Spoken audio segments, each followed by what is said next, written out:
Hey, welcome back. So now for part 2, we're going to use the magic of Excel and manipulate some of these numbers in real time.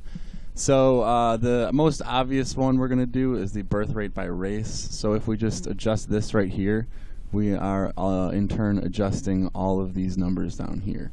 So let's say the Hispanic trend continues to go just ever so slightly down, I guess near the black rate, right? So we'll say instead of 2.35, we're going to say 2.1. Now, before I hit enter here, this seems tiny, right? This is a 10% decrease in the Hispanic birth rate. But at the same time, the replacement rate is only 2.1. So that means that this number is actually going to drop to 0.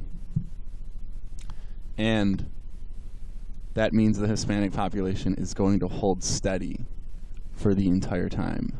Now, let me just go back and redo this here. This was 3.5, wasn't it?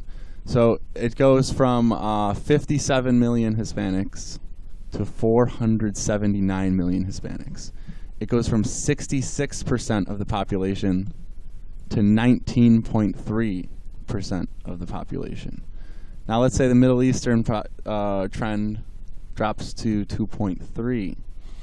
This goes from 67% of the population to 29% of the population.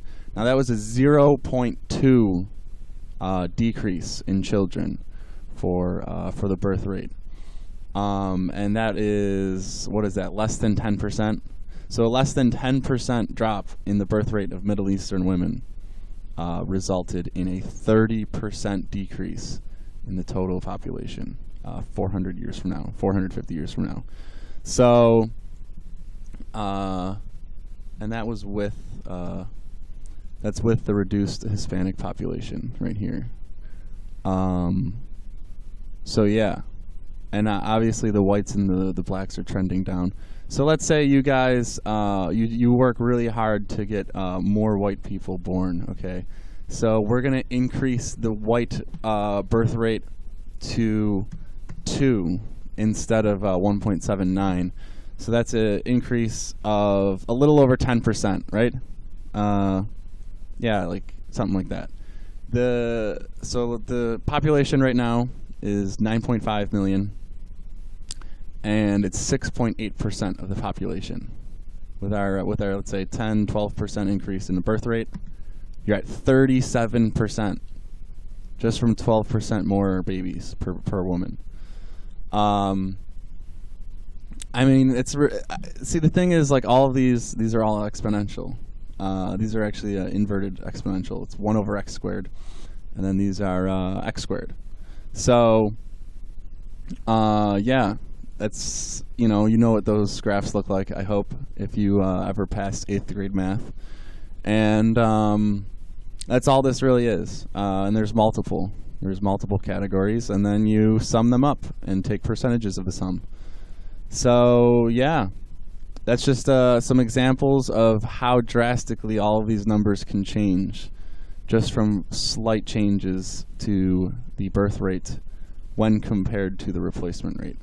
Because the closer you get to the replacement rate with these numbers, the more powerful an effect you have on these percent changes per generation, which can multiply to huge demographic differences 500 years out.